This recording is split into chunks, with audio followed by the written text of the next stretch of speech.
शादी को अभी एक सप्ताह भी पूरा नहीं हुआ था। यहाँ पर पति के सामने अपनी पत्नी यानी अपनी दुल्हन की एक ऐसी सच्चाई निकलकर सामने आती है कि उसके तो होश ही उड़ गए। वह देखता ही रह गया कि उसके साथ यह कैसी वारदात हो गई। नमस्कार दोस्तों, स्वागत है आपका हमारे YouTube चैनल में। खबर हम आपके लिए लेकर आ रहे हैं बिहार के मुंगेर से, जहां पर शादी के एक सप्ताह बाद भी दुल्हन और दूल्हे के साथ एक ऐसी घटना होती है, एक वारदात होती है, जिसके बाद दूल्हे को तो समझ ही नहीं आता कि उसके साथ आखिरकार ऐसा क्यों हुआ। तो पूरी वारदात के जान लीजिए, लेकिन उससे पहले अगर आपको हमारी वीडियो पसंद आती है तो इसको लाइक कर दीजिए। दरअसल ये सच्ची घटना निकल कर सामने आ रही है मुंगेर की एक कॉलोनी से, जहाँ पर 14 जून को यहाँ पर एक लड़के और एक लड़की की बड़ी ही धूमधाम से शादी की जाती है। करीबन 30 लाख रुपए की बचत के ऊपर यहाँ पर शादी की जाती है। इतनी धूमधाम से शादी की जाती है, दूर दूर तक के रिश्तेदारों को बुलाया जाता है।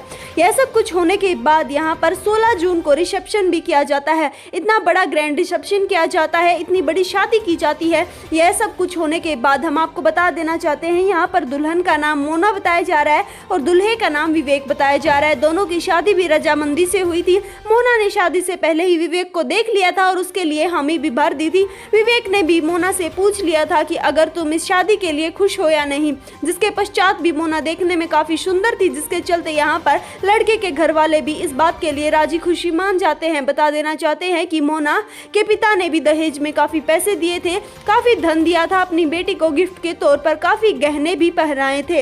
यह सब कुछ हुआ 16 जून के बाद। रिसेप्शन के बाद वह अपने घर पर चली जाती है पग फेरे के लिए। 18 जून को वह वहां से घर से वापस आती है। 2 दिन में रस्म होती है और अब आ गया था आखिरकार 21 जून का समय, जहां पर अब पत्नी अपने पति से पहली बार मिलती है। मिलते ही वह एक ही डिमांड रखती है कि यहाँ पर एक मशहूर चूड़ियों की दुकान है, मुझे वहाँ पर लेकर चलो, मुझे चूड़ियाँ खरीदनी है। जिसके बाद पति हंसते खिलते यहाँ पर अपनी पत्नी की बात को मान लेता है और उसको वहाँ पर लेकर जाता है। लेकिन दोस्तों, जैसे ही रास्ते में वह वहाँ पर पहुँचते हैं तो दुल्हन ने दूल्हे का हाथ पकड़ा हुआ था, वह अचानक से अपने दूल्हे का हाथ छोड़ देती है और उसको पीछे से जोर से धक्का मारती है और बोलती है कि अब तुम भाड़ में जाओ। वहाँ पर एक आदमी भी खड़ा था, वह उसके हाथ में हाथ डाल लेती है और कहती है कि अब मेरा पीछा करने की बिल्कुल भी कोशिश मत करना। बता देना चाहते हैं कि दुल्हन के पास तमाम पैसे थे, जिसके उसके पिता ने गहने पहनाए थे, सारे गहने वह पहने हुई थी। सब कुछ लेकर अब वह उसके पति को बोलती है कि कभी भी मेरा पीछा करने की कोशिश मत करना, ये मेरा प्रेमी है, मैं इसी के साथ रहने वाली हूँ,